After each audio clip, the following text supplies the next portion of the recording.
नमस्कार, मैं रचना शर्मा चढ़ती कला टाइम टीवी देख रहे सभी दर्शकों का स्वागत करती हूं। आप देख रहे हैं हरियाणा न्यूज। समाचारों की शुरुआत से पहले एक नजर आज की मुख्य सुर्खियों पर।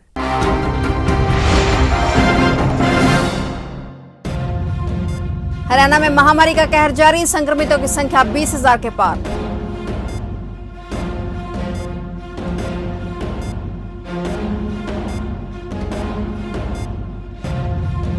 जिले में 9,000 हेलमेट वितरित करने की योजना, हर सर हेलमेट कार्यक्रम में पहुंचे सीएम खट्टर।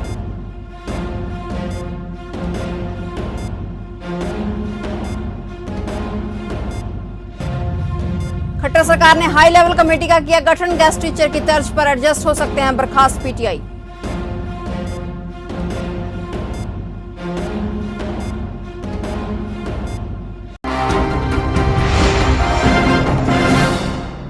और अब समाचार विस्तार से। हरियाणा में अब तक वायरस के शिकार हुए लोगों का ग्राफ 20,000 के पार पहुंच गया है। इनमें से 5,179 एक्टिव मरीज हैं। अभी तक जो 20,381 लोग संक्रमित हुए हैं, उनमें से 14,912 लोग ठीक होकर घरों को लौट चुके हैं। राज्य में अब तक महामारी से 290 लोगों की मौत हुई है। बीते 24 घंटे में प्रदेश में 394 मरीज महामारी को मात देकर घर लौटे, तो 3 मरीजों ने दम तोड़ दिया। वहीं हरियाणा के 20 जिलों में महामारी के 447 नए केस मिले हैं। हरियाणा के मुख्यमंत्री मनोहर लाल खट्टर ने डॉक्टर मंगल सेन ऑडिटोरियम में 18 साल के युवकों को हर सर हेलमेट कार्यक्रम के तहत हेलमेट वितरित किए। कार्यक्रम के तहत जिले में 9,000 हेलमेट वितरित करने की योजना है। मुख्यमंत्री ने कहा कि बैचलर डिग्री पास करने वाले युवक युवतियों को कॉलेज में ही लर्निंग लाइसेंस उपलब्ध कराने की व्यवस्था की जाएगी। वहीं डिग्री पास करने वाली लड़कियों को भी उसी दौरान पासपोर्ट बनवा कर दिया जाएगा, ताकि वह इस नजरिए से अपने भविष्य को देख सकें। इससे पूर्व मुख्यमंत्री मनोहर लाल खट्टर ने सभागार में रुद्राक्ष का पौधा रोपित करने के बाद अंतरिक्ष परी कल्पना चावला की एक्सटीरियर पेंटिंग का रिमोट द्वारा अनावरण किया।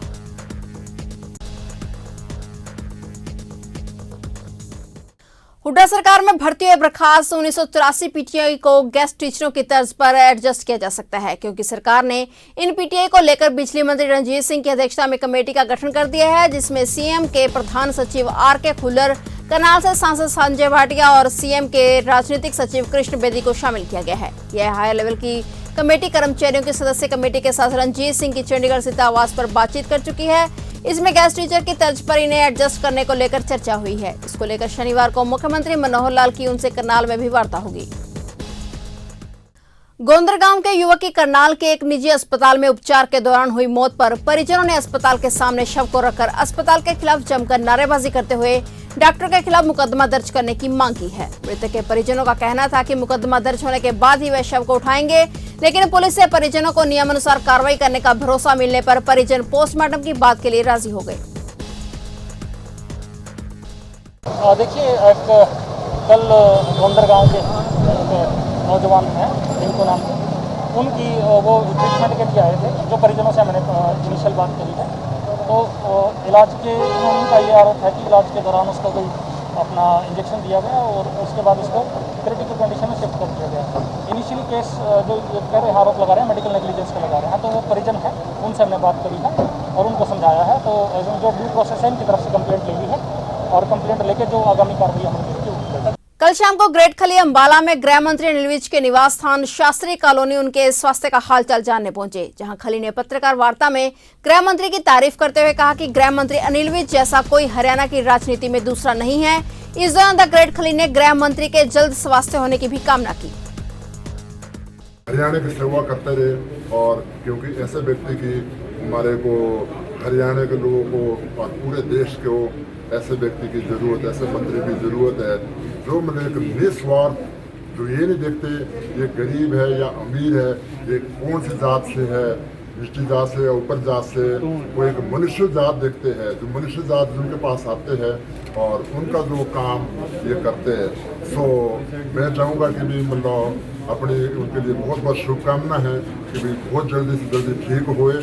करनाल में रिहायशी इलाकों से डेयरी शिफ्ट करने की कवायद तेज कर दी गई है। नगर निगम ने कार्रवाई करते हुए रिहायशी इलाकों में जहां एक और 4 डेयरी का बंद करके उनके पशु अपने कब्जे में ले लिए, वहीं एक पशु को छुड़ाने के लिए 5,000 का जुर्माना तक लगा दिया गया है। करनाल में रिहायशी इलाकों से डेयरी शिफ्ट करने का प्रोजेक्ट बहुत पुराना है, पर सिरे नहीं चढ़ पा रहा था। जिसे लेकर नगर निगम की तरफ से सख्ती बरती गई है। करनाल में शहर से दूर पिंगली रोड पर काफी एकड़ में पशुपालकों के लिए डेयरी की जगह नगर निगम ने निर्धारित की है, जिसमें कई पशुपालकों के ड्रा के जरिए प्लॉट भी मिल गए हैं। माननीय मुख्यमंत्री मनोहर लाल जी के द्वारा 20 दिन पहले एक मीटिंग ली गई, जिसमें स्मार्ट सिटी के सभी प्रोजेक्ट को डिस्कस किया गया।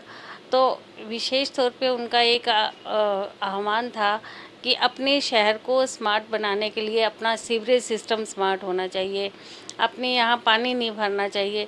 तो इसके लिए बात आप जिस तरह से कर रहे थे कि डेयरी शिफ्टिंग की, क्योंकि जब हमारे शहर में हमारी कॉलोनियों में डेयरी का काम लोग घरों में करते हैं तो हमारे सीवरेज सिस्टम बाधित होते हैं। तो इसके लिए हमने एक प्रोजेक्ट जो हमारा पिंगली रोड पे हमारा डेयरी शिफ्टिंग का है उसको अमल में लाते हुए लोगों से निवेदन किया था और लोगों ने काफ़ी सारे लोगों ने इसमें प्लाट अपने ले भी लिए हैं।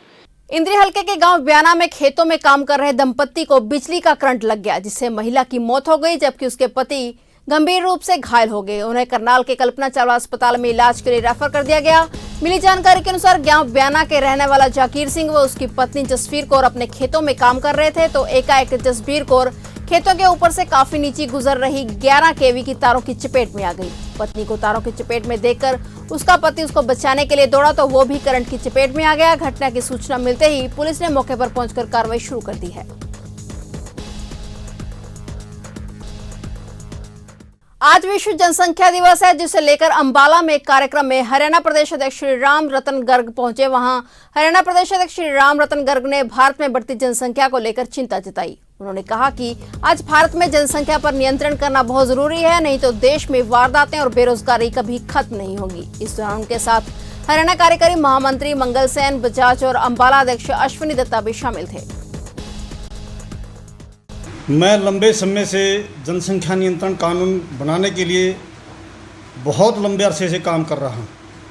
मेरा मुख्य उद्देश्य यही है, इस देश को एक ऊंचाइयों के स्तर पर ले जाना। हमारा देश तरक्की तभी कर सकता है जब हमारे देश की जनसंख्या नियंत्रण होगी। आज हमारे देश के अंदर एक जनसंख्या विस्फोट सबसे अहम मुद्दा है। जनसंख्या के कारण, बढ़ती जनसंख्या के कारण देश में बेरोजगारी बढ़ी है, बेरोजगारी से भूखमरी बढ़ेगी। रतिया तहसील परिसर में दो पक्षों के बीच जमकर लात घूंसे चले और मारपीट का लाइव वीडियो सामने आया है। पुलिस ने दोनों पक्षों की शिकायत और लाइव वीडियो के आधार पर इस मामले में 15 लोगों के खिलाफ केस दर्ज कर लिया है। रतिया थाना के एसएचओ मनदीप सिंह ने जानकारी देते हुए बताया कि रतिया तहसील परिसर में काम करने वाले कर्मचारी गुरप्रीत का अपने वार्ड में रमेश नाम के व्यक्ति और अन्य पड़ोसियों के साथ पानी निकासी को लेकर झगड़ा हुआ था। दोनों पक्षों के बीच जमकर मारपीट हुई और दोनों ही पक्षों की ओर से पुलिस को शिकायत दर्ज करवाई गई है। फिलहाल पुलिस ने मामले की जांच शुरू कर दी है।